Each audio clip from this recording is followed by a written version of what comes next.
Bonjour et bienvenue à Parlons Pieds. Mon nom est Kathleen Chouinard, je suis infirmière formée en podologie et ça me fait plaisir de vous parler aujourd'hui de pied d'athlète. Donc, le pied d'athlète, la mycose cutanée, qui est communément, très simplement, un champignon qui s'est logé au niveau de vos pieds. Donc, assez facile. Ce que ça peut créer, par contre, c'est des désagréments. Donc, il peut avoir une odeur fétide. Donc, quand vous enlevez vos chaussures, vous faites le saut. Il peut avoir des fendillements, ça démange, ça pique au niveau de vos pieds. La peau, elle peut devenir rouge, un peu craquelée, fissurée, un peu partout. Il peut y avoir aussi des petits boutons sur la surface plantaire, même quasiment au complet de vos pieds. Souvent, on remarque que le pied d'athlète, quand arrive l'été, des fois les gens ils sentent mieux parce que le pied d'athlète, il aime la chaleur, la noirceur, l'humidité. Fait que si on fait un lien assez rapidement, souvent les gens qui vont porter des chaussures fermées, qui ne respirent pas, sont plus sujets, sont plus à risque de développer un pied d'athlète.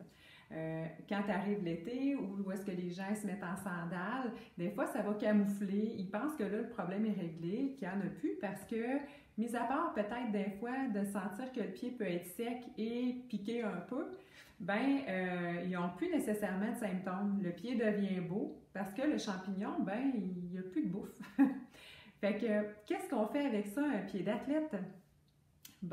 On peut tester une crème à base de clotrimazole, qui est un antifongique, c'est vendu en vente libre en pharmacie.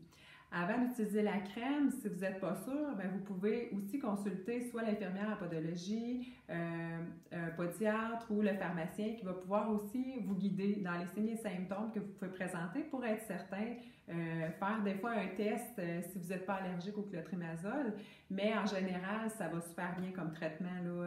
Il n'y a pas, en tout cas, moi personnellement, je n'ai pas vraiment vu d'effet secondaire à ce niveau-là. Donc, c'est ça. Et c'est l'essai-erreur. En fait, c'est que vous pouvez essayer la crème un 3-4 jours. Si vous voyez qu'au bout de 3-4 jours, vous avez de l'amélioration, à ce moment-là, il faut continuer la crème en application 2 fois par jour, matin et soir, en tout cas, ou matin 5 heures, peu importe. Et vous continuez au moins 14 jours jusqu'à la fin du traitement. Parce que souvent, ce qu'on voit, c'est que les gens, au bout de, 7 jours, ils ont de l'amélioration. Fait que là, ils cessent tout ça. Mais c'est comme un antibiotique. Si l'antibiotique est prescrit 14 jours, à ce moment-là, il faut réellement faire toute la durée du traitement pour s'assurer d'avoir un résultat optimal. Comment est-ce qu'on applique la crème? Il faut d'abord et avant tout nettoyer bien son pied, la sécher aussi convenablement.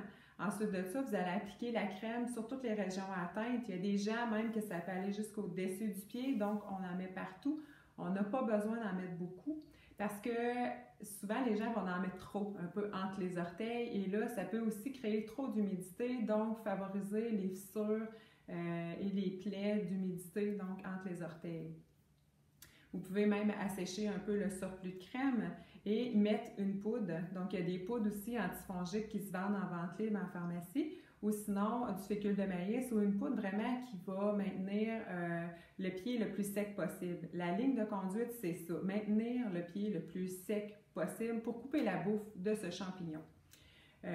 Vous pouvez laver vos chaussures si se lavent, évidemment. Vous pouvez retirer les semelles, vous pouvez appliquer aussi de l'alcool à friction à l'intérieur de vos semelles pour un peu nettoyer, aseptiser vos chaussures.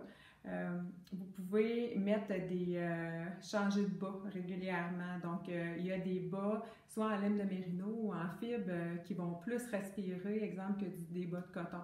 Les bas de coton, c'est bien, mais si on fait le test, exemple, qu'on a un chandail en coton et un chandail de sport, qu'on les accroche les deux sur la corde à linge, je vous garantis que le chandail de coton, il va être mouillé plus longtemps que le chandail de sport qui respire. C'est la même chose au niveau des bas qu'on va utiliser.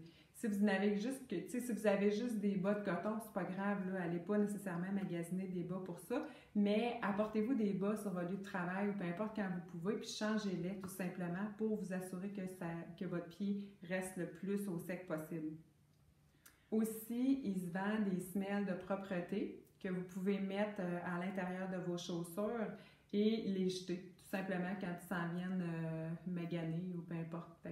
Parce qu'on ne veut pas non plus avoir des trucs qui roulent, qui se déplacent ou qui font des petites pluches pour créer aussi d'autres problèmes, là, soit des abrasions, peu importe au niveau du pied.